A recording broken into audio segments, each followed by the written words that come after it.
Lua nova de 16 de outubro, por Kátia Vivas. O canto do galo anuncia o nascer do sol. Será que vivemos uma crise de identidade? Com certeza, seja ela pessoal, social ou política. Estamos num processo de transformação. São muitos os que anunciam isso. Mas o importante não é o arauto, e sim a nova era e as boas novas. Pode parecer uma fase caótica, como é o momento do casulo da borboleta, mas ela está acontecendo dentro de nós, no nosso inconsciente. Tem relação com os valores que prezamos ou desprezamos. Nessa luta que travamos com as sombras, nossas e da humanidade, sobra arrogância, eufemismos e loucura. Curar, cuidar, amar. Independência e identidade não necessariamente passam por autoafirmação ou excesso de confiança. Arroubos apaixonados, mais ou menos valia nosso respeito de terceiros. Conquista-se o autoempoderamento ouvindo outros pontos de vista, em negociações, espantando fantasmas de nossas relações doentes, conhecendo, circulando, ainda que virtualmente, em grupos diferentes do que estamos acostumados. Não permita que outros queiram autoritariamente formar sua opinião, te enchendo de informações por vezes até desconexas e vexatórias. Fale baixo e com educação. Gentileza gera gentileza. É de fato uma verdade universal. Se não quiserem te ouvir, procure outros que falem como você, ainda que pensem diferente de você. Potencialize a conversa, o entendimento, mas fale claro e firme. Nomine corretamente as coisas. Argumente e seja franco, principalmente consigo mesmo. Não abandone seus bem-intencionados valores. E se te chamarem de sonhador, se regozije. I have a dream. Imagine all the people. Olá, meus amigos, tudo bem? Nós hoje vamos falar sobre a lunação, a lua nova, no caso, né, que começa hoje às 4h30 da tarde e tem lugar no signo de Libra, tá? A lunação, como muitos já sabem, é o encontro do Sol e da Lua que acontece uma vez por mês. E nesse momento ela acontece aqui no signo de Libra, na casa 7. Uma alunação é um momento de semeadura, por isso ela é importante no processo do ano, tá? Porque é sempre um momento em que você renova forças, que você olha para onde você quer realmente plantar novas ideias, novos comportamentos, novas atitudes, novos procedimentos. No caso de Libra, que é um signo de equilíbrio, um signo que encontra com o outro, né? Um signo que quer aparar arestas para chegar em algum lugar, né? Juntos, é um signo, portanto, que tem a ver com a gente trabalhar questões de justiça, de equilíbrio, né, de igualdade também, de racionalidade, de razoabilidade. E também, por incrível que pareça para muitos librianos, é um signo de decisões, porque aqui você decide, né? Já que você equilibra tudo e aí para seguir junto, né? Para seguir junto, você toma uma decisão nesse sentido, né? Embora Marte também tenha participação nisso, mas vamos ficar por enquanto como um signo de decisões. A justiça é quem decide as coisas, certo? Se o cara vai para a cadeia ou fica, enfim. No caso de ser na casa 7, ela reforça esses conteúdos que a gente está falando, tá? E, no caso, a lunação aqui, ela vai tocar o planeta Júpiter, ainda que numa quadratura. Portanto, a gente vai estar falando muito de decisões da justiça. E a gente acabou de assistir uma delas recentemente, né, ontem, que foi no Supremo Tribunal Federal. Tá? De ajustes e uma quadratura, né, como a gente está falando aqui, é sempre um momento tenso. Mas eu queria, antes da gente começar a falar propriamente dito, eu queria dizer um pouco para vocês sobre o porquê da importância dessa alunação. Alguns astrólogos colocam ela como a mais difícil, talvez, do ano, né? Sem dúvida nenhuma, até porque é um momento em Libra, né? É meio que você está encontrando com o outro, sabe? Tudo aquilo que se fez ao longo do ano, como é que como é que o outro recebe isso? E ela é desafiante também porque a gente vê aqui que existem duas que a gente chama de quadratura T, que são quadraturas, tá? sempre é um aspecto tenso de conflito, mas é um aspecto que te faz caminhar. Eu digo que a quadratura é a roda quadrada, né? Você vai andar, mas, né, aos poucos. E uma oposição, então isso é uma quadratura T. E aqui sobra isso, né? A gente tem essa quadratura T que envolve a própria alunação, aquela chamada tríade do mal, né? Que na verdade eles não são propriamente maus, né? Eles vêm na cobrança das situações, né? A gente já falou sobre isso. E aqui também o planeta Marte, que está em Áries, portanto, a energia pura, tá? É um planeta intrépido, ainda mais no signo de Áries.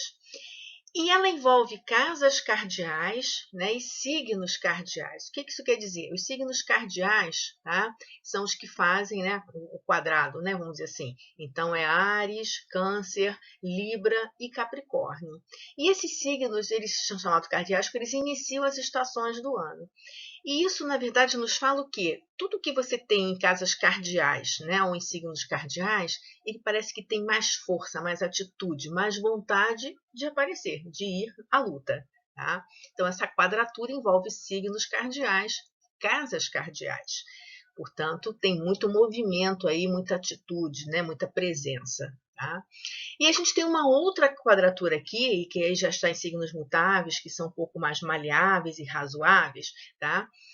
Não que os cardeais não sejam, tá, gente? Mas no sentido de que é mais fácil chegar a um acordo, né? A gente tem também aqui uma outra quadratura que a gente vai falar nela, né? A quadratura em T, né? Que é a oposição de Vênus e Netuno, casa 6 e casa 12, juntamente com o nó do norte, e ela é um pouco mais suave, mas complementa, né, os objetivos dessa quadratura inicial.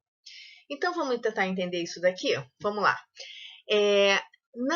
No momento do mapa, às 4h30 da tarde, né, a gente vê isso daqui. Tá? O que isso aqui está falando? Primeiro, eu acho que essa casa 1 está muito cheia de coisas, como Quiron, Marte e a Lilith, em conjunto com Marte. Fala do que isso daqui? De uma necessidade de buscar uma identidade.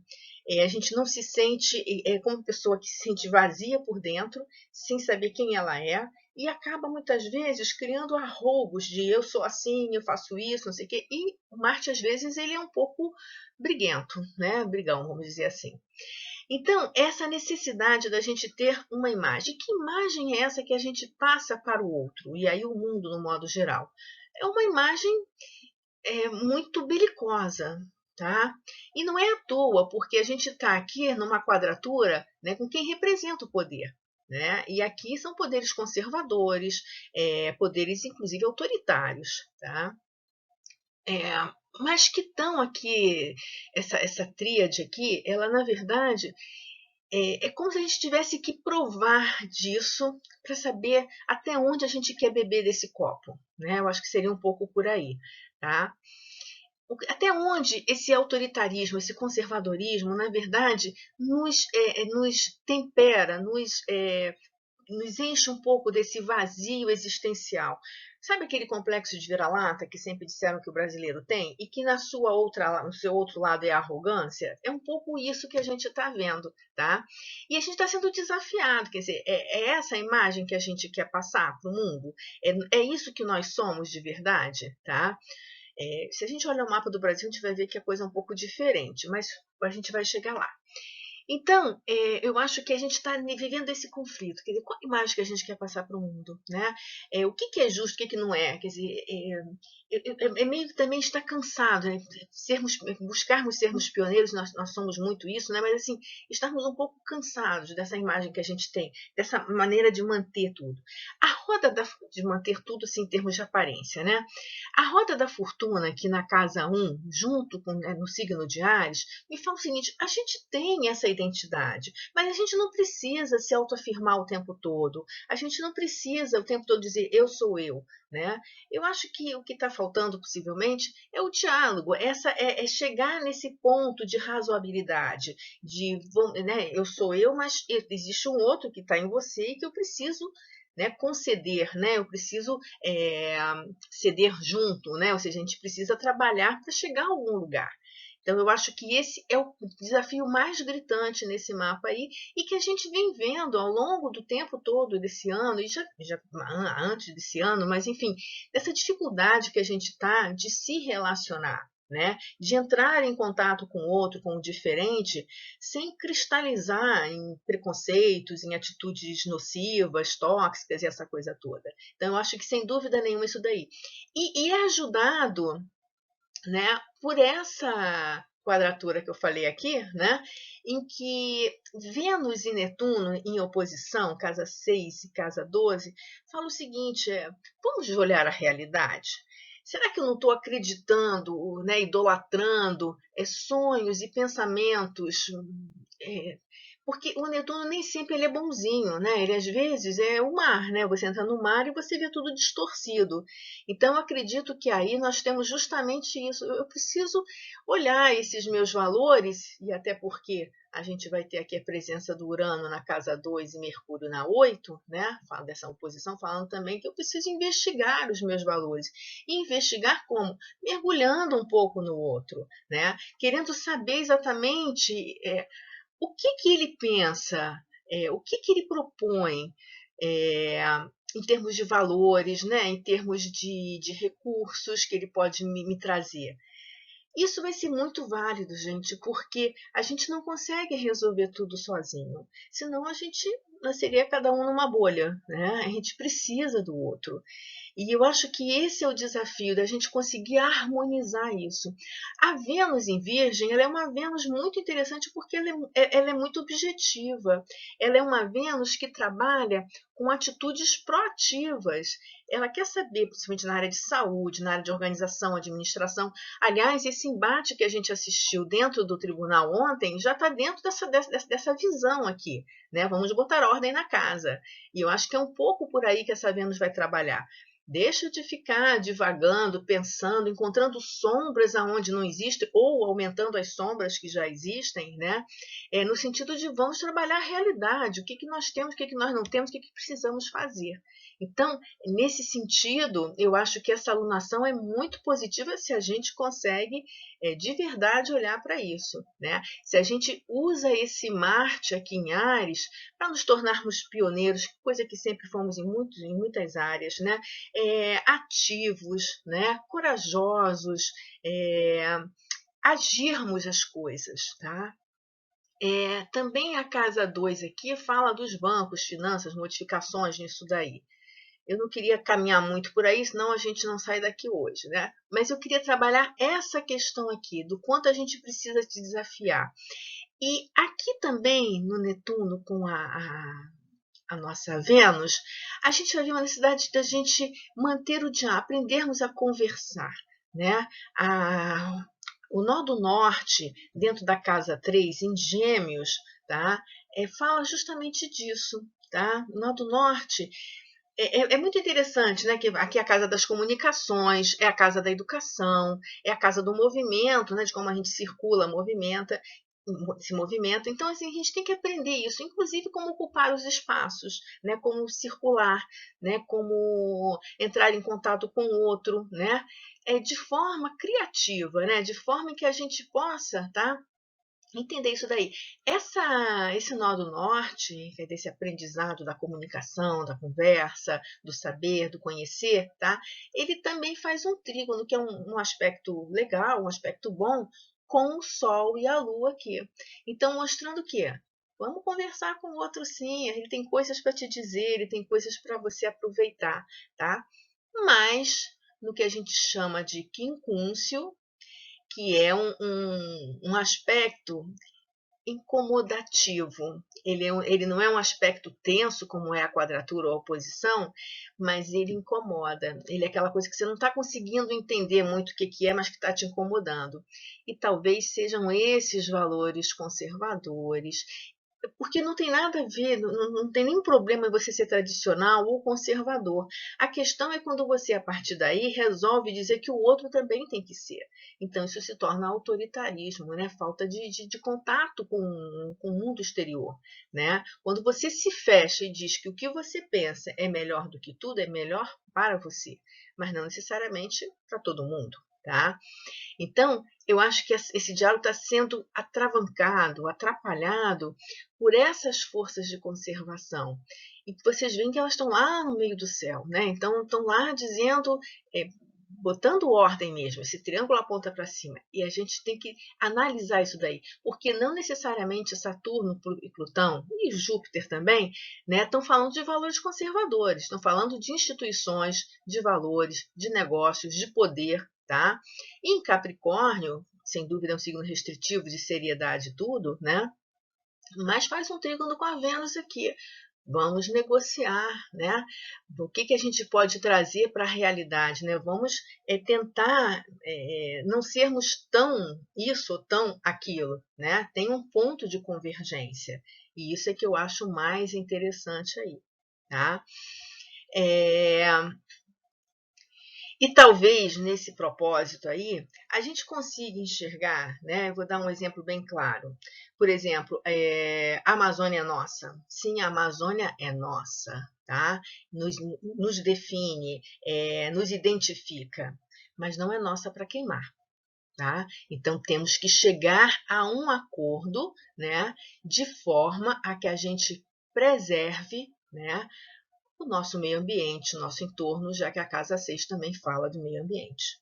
Tá? Então, eu acho que é um pouco por aí. A gente tem que chegar a aprender a fazer acordos, a conversar, para que a gente continue com a nossa Amazônia, que ela nos identifica, que ela, né, tem a ver conosco, com a nossa forma de ser, entender, florestas, rios, cachoeiras e tudo mais, mares e tudo mais, mas que a gente saiba também preservá-la, né, organizá-la, né, trazer esse poder, né, no sentido de protegê-la, né, porque esses planetas também são protetores, principalmente Saturno, tá, e não necessariamente destruidores, tá, e Plutão é transformador, né, ele não é aniquilante, mas ele é transformador. Agora sim, Urano aqui na casa 2 fala, precisamos conhecer o outro lado, precisamos mudar nossos valores, precisamos de verdade, né, ir adiante.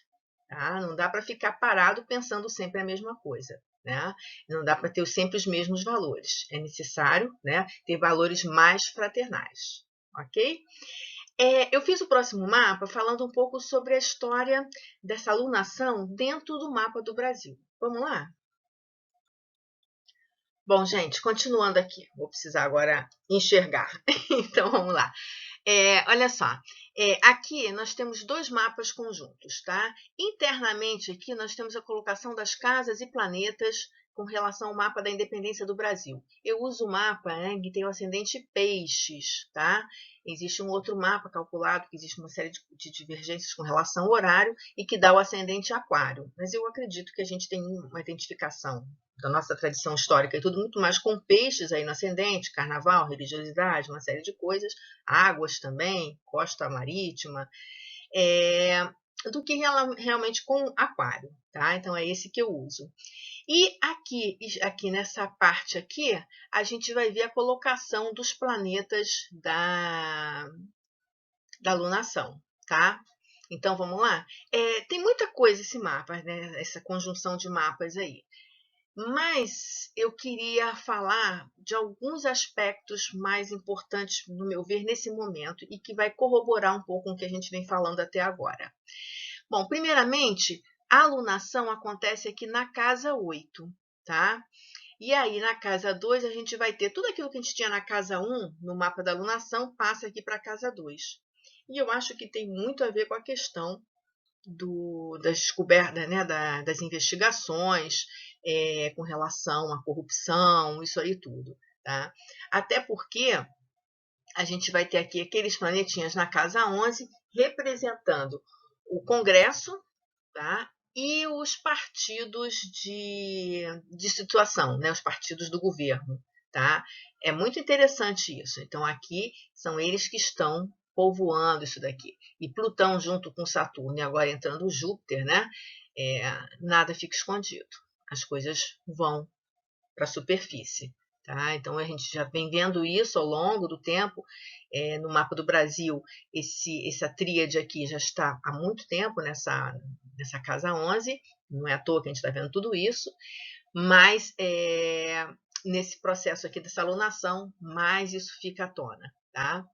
Eu queria chamar a atenção também aqui na casa 3, tá? Para Urano, que vai fazer uma conjunção com Saturno no nosso mapa natal do Brasil.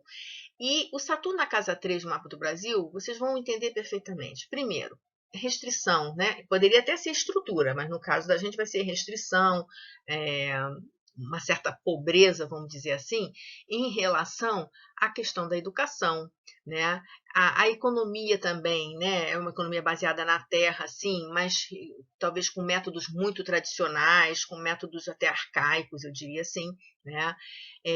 Também vai falar um pouco sobre a circulação, como é que se movimenta no Brasil. A gente tem graves problemas com relação à locomoção, estradas, principalmente para questões da economia, né, de transporte de gêneros alimentícios, de produção, dessa coisa toda, a circulação mesmo, tá? A própria circulação da moeda, né? Então, isso daqui, Urano passando aí, o que, que ele faz? Arrebenta isso, arrebenta no sentido de, vamos lá, gente, não dá mais para ficar com esses métodos tradicionais, a gente precisa se movimentar, a gente precisa mudar a estrutura, organizar outras formas, tá?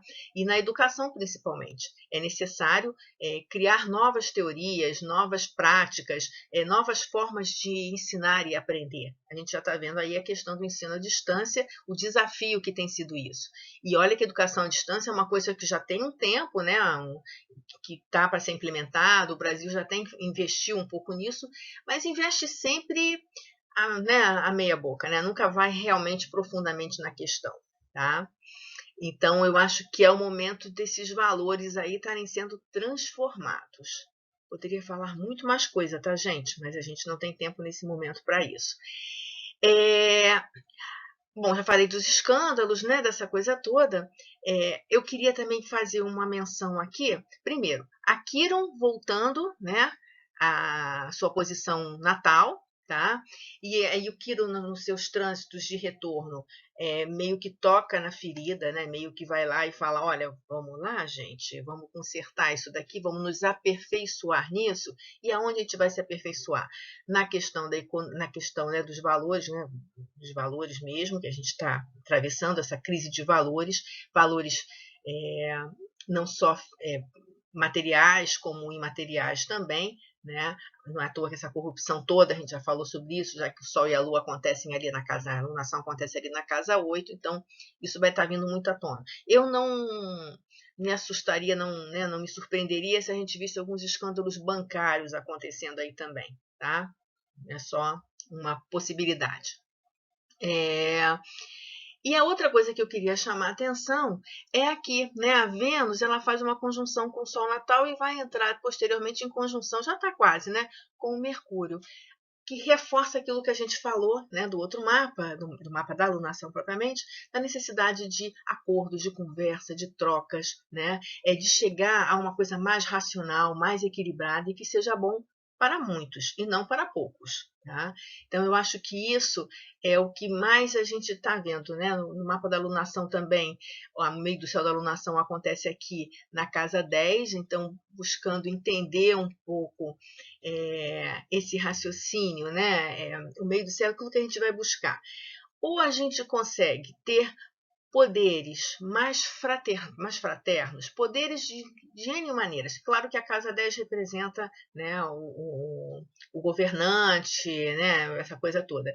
Mas está em Sagitário aqui, né, no mapa do Brasil. Então, assim, da gente buscar novas verdades, da gente buscar valores mais fraternais, verdades que sirvam para uma maioria, né, e não para poucos. Tá? A gente tem aqui, né, o nó do norte do céu passando na casa 4, que representa o povo, ou seja, o que a gente precisa aprender? A gente precisa aprender realmente, de novo, a conversar e a entrar em acordos. Eu queria falar para vocês ainda mais uma coisinha, tá? Eu comecei a nossa história lá na frente falando dos pontos sabianos, né? Ou pontos sabeus, né? Ou graus sabeus, melhor dizendo. E na verdade, no mapa da alunação, o grau Sabeu 23 é o grau que fala sobre a questão da gente responder às renovações da vida. É isso que é o nosso desafio, que é o grau 23 de Libra. Mas o grau, essa alunação acontece a 23,52, né, de Libra, quase 24. O que é o grau 24 de Libra?